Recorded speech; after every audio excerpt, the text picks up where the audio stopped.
Nagtuo gyud siguro to si Gwen Garcia Mapar nga sa unang adlaw ni Pambari 4 sa Kapitolyo. Magka-saag-saag si Pambari 4 kay ibaw man ni siya nga si Pam permero pang salang sa ng politika. So mayong adlaw kanato tanan. Welcome back sa atong channel. O daghan kayong salamat Mapar sa inyong pagsuporta.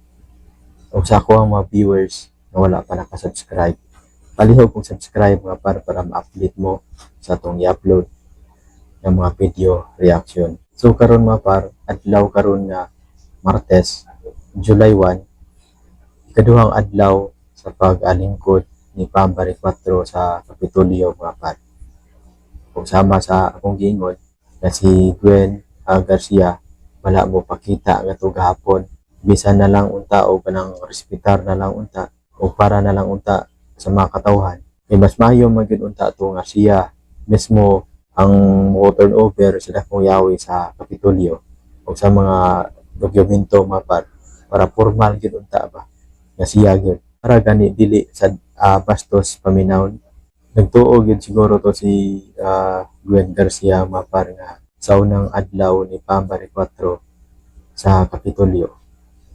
Magka-saag-saag si Pambari 4 kay ibaw man ni siya nga si Pam permero pang salang sa ng politika, permero pang salang sa pang serbisyo sa gobyerno.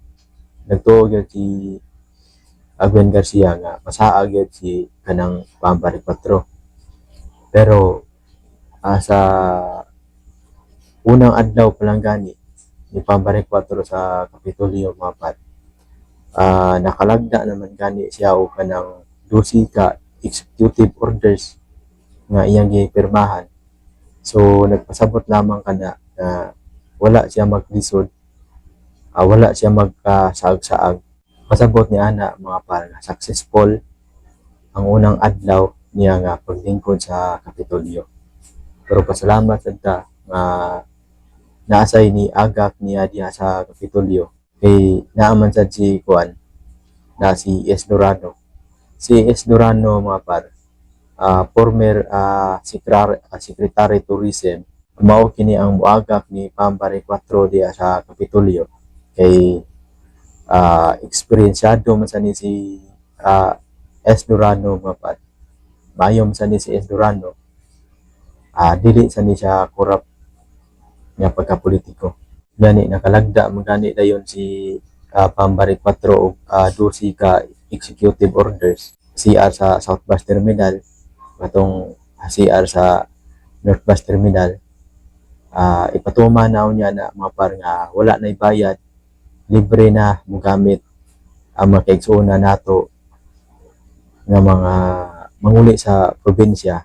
Nga kanang CR diha sa South Bus Terminal o kanang CR sa North Bus Terminal, mamahimo na niya kanang libre ta nga mogamit Mapar ang atong mga kaigsuonan nato nga muli sa probinsya sa Subo.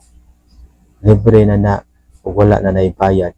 So dako ka tabang nato Mapar, nato mga pobre nga muli sa matag tagsa nato ka probinsya. Kay dili man gyud na malikaya nato nga mag-CR gyud ta. Dibaw mo Mapar nga daghan gyud na nakasuway ani nga mag-budget gani ta sa atong kwarta nga muli taog ng probinsya nya kuhaan pa og para sa CR paano 5, kuhaan pa og 10. So dako na kay nagpahak nato mga pobre Mapar. Katong madato ani katong naay mga service dili man makarelate niya na kay wala man na sila kasuway.